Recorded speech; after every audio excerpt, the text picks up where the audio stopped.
Hello everyone, welcome back to Baldur's Gate 3 5th edition Duo Rogues. Last time we had a war at the gates of the Druid's Grove between the Tieflings and the Goblins. We decided not to help the Goblins and tried to defend with the Tieflings, but it did not go very well. Don't want to draw any attention. As rogues, we now find ourselves fleeing because we can't steal things if we're dead, so we'd much rather be a happy, alive rogue continuing our adventures rather than staying to fight to our last breath. We understand that not every encounter has to end with a TPK or our own success. Fleeing is always an option. So we're in this back cave that we've used a couple of times now to get into the Druid's Grove. It's how we got in before the fight even started. And just sneaking through to make sure we're not attacked by the Guardian statues like this one here. We're gonna push out and come out of the gate back to the main thoroughfare through this area.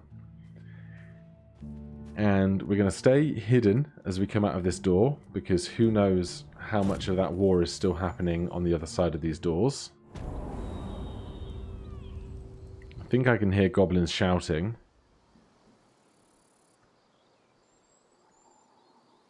Right, there's at least one goblin still here in some kind of a combat, so we're just going to gently back away.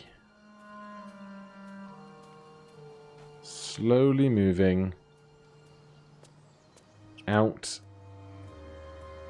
west. Now, someone told me... Oh no, it wasn't any of these. Was it Minithra? Somewhere there is a person called Minithra that I should cast Speak with Dead with. But I can't recall who that is or where their corpse is.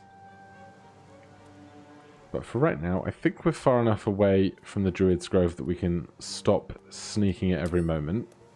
What to do? And now we have to decide where we're going to go next. There is the... Is it the Zentrim hideout or similar? Up in the northwest. But I feel like that's just an opportunity for us to make enemies since we stole what was theirs. We're in reasonably good health. We used, I think, two spell slots in that fight. Get going. A magic missile and a sleep. Swift as my feet can But go. we have our health, which is the most important thing.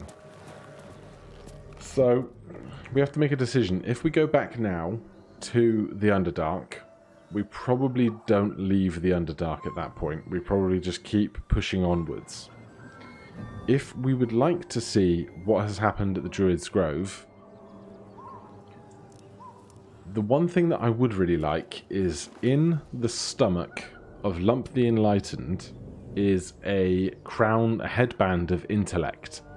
And that would set our intelligence to 17. And that would increase our spell attack modifier and our spell save DC quite considerably, since we dumped intelligence on the assumption that we would get that headband.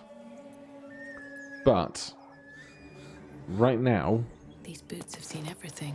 I've just fled that area specifically on the notion that I don't want to die being a part of any remainder of that conflict. But perhaps we could maybe go in while invisible, loot what we want, and get out. That seems like a quick 20-minute adventure, doesn't it? We've seen the exsanguinated boar. Another step forward. Exsanguinated. It's a big word. Lots of points in Scrabble. Alright, so I'm immediately going to go back on what I was doing. Astarion can stay here. And I'm also going to pass over the other potions of invisibility we have.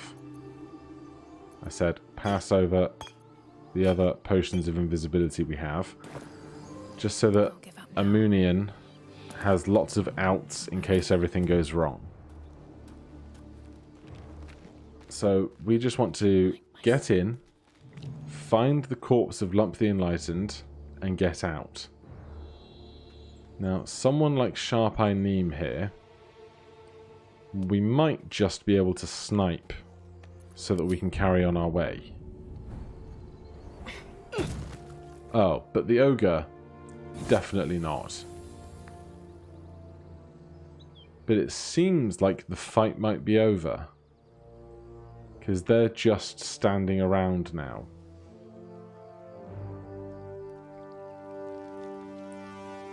So if we get invisible, we just have to use as much of our movement to get where we need to as possible. It would be great if we could find the corpse of Lump the Enlightened before we go in. But I think if we are going to go in, we need to do so in turn-based, so that we can action and bonus action dash each turn to get in and out. So we'll consume a potion of invisibility, go into turn-based mode, and now we have 45 feet of movement as standard. Never wanted the easy path. Assuming nothing goes wrong. Now, the invisibility ends attacking or casting a spell. So we can cunning action dash. Hopefully, stepping through acid doesn't ruin this. Wonder if the gods are watching me. No, we're okay. Then we main action dash What do we have here? and push on through. There's one of the guys that hasn't exploded, and Minthara is up top standing guard. And that is one full turn's worth of movement. We end our turn. Astarion ends his. Everyone else goes about their generated NPC business. And it's our turn again. So we have 9 turns of that. There is Lump the Enlightened. Time to press ahead. So we just need to get up this ladder, loot the corpse, and get back down the ladder again. Best be on my way. Please tell me this ladder works correctly. I really appreciate that. We are not out of movement to get this, so we get 25 gold, a scroll of blur, a warped headband of intellect, and we'll leave the rest. That has not caused us to become encumbered. We can main action dash. We're still sneaking. Come back down the ladder.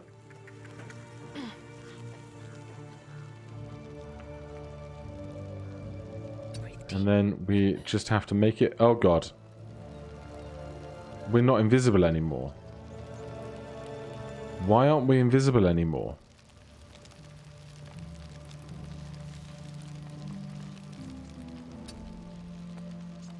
Alright, my new question is, can we make it back to the rear entrance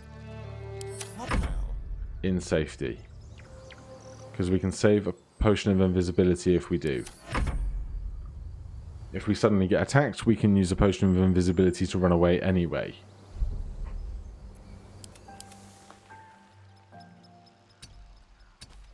So, if we get this far,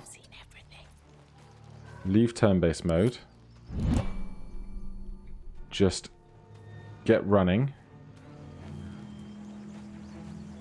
How much further can I go? We'll do the same trip through the caves if we have to. Don't think I won't. Seems quiet enough around here. I have no idea if the remaining raiding party will ever come and try and take the rest of this place or not. Or what's going to happen with the druids downstairs, but right now, not so much my concern. So we get back to the makeshift prison. We hop down this gap. With haste. We go through the stone door once more.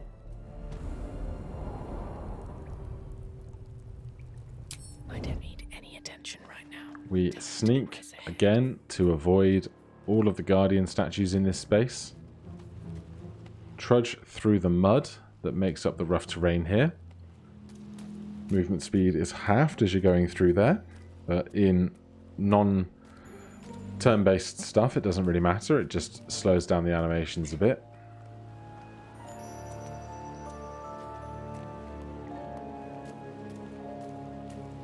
And we're just going to take exactly the same path we took the end of last episode. Sneak on by all of this stuff with our new loot.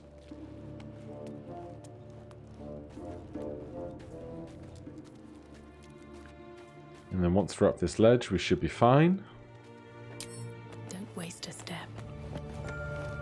We can step on outside.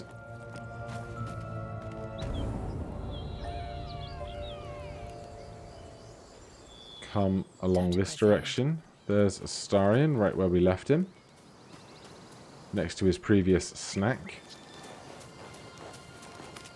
We can gather Astarion. And I don't know if we will ever go back to the Druid's Grove now. We will push back on west. So if we just look at the loot we've got now that we're safe. Never a dull moment. So Amunian picked up the Warped Headband of Intellect. This particular circlet is covered in yellow slime and has pieces of half-digested mutton stuck between the gems. The wearer of this item gains an increase to the wearer's intelligence to 17.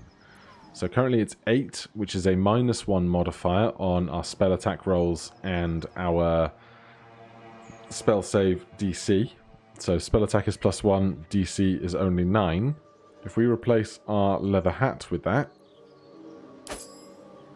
you see our spell attack has gone up to +5 and our spell save DC will go up to 8 plus 2 proficiency is 10 plus 3 intelligence modifier is 13. So that will change when it feels like it. Sometimes these things take a moment in the UI. They'll catch a break.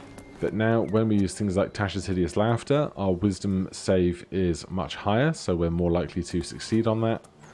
And the constitution save on Thunderwave is also that higher number. I've seen everything. So a little bit of daylight robbery. Now before I forget, let's split this stack here again.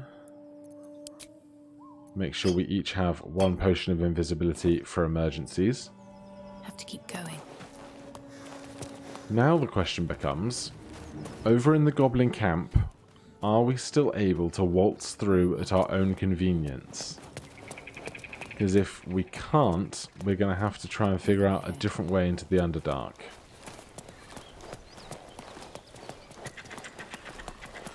So here's the bridge. As we approach, we will check the map to see if the creature markers are yellow or red. If not over, then through. That one's yellow.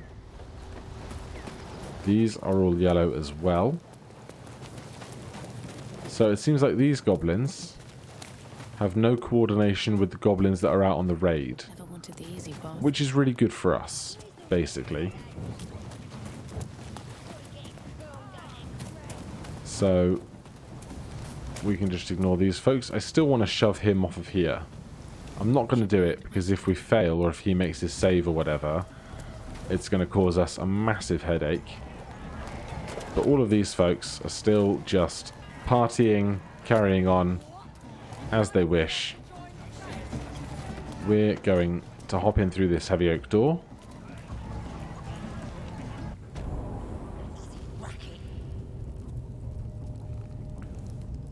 Push on through. They're just having a bit of fun. We're quite welcome here now, effectively. And then we're going to swing a left. God, to what? Hope that nobody cares about our presence here anymore. These folks don't know that we robbed them, which is good for us. Come over to this gap here. Hop on over. Swift as my feet can carry me. go through the ornate door. Technically still trespassing, but Polma has already been killed over here. A step forward. We've already looted all of this spot. And then we can head on through here. The puzzle we already passed through because we picked the lock that is on this hidden item there. And so we can come back through here, use the ladder there, and be back down at the religious temple site, ready to delve into the Underdark.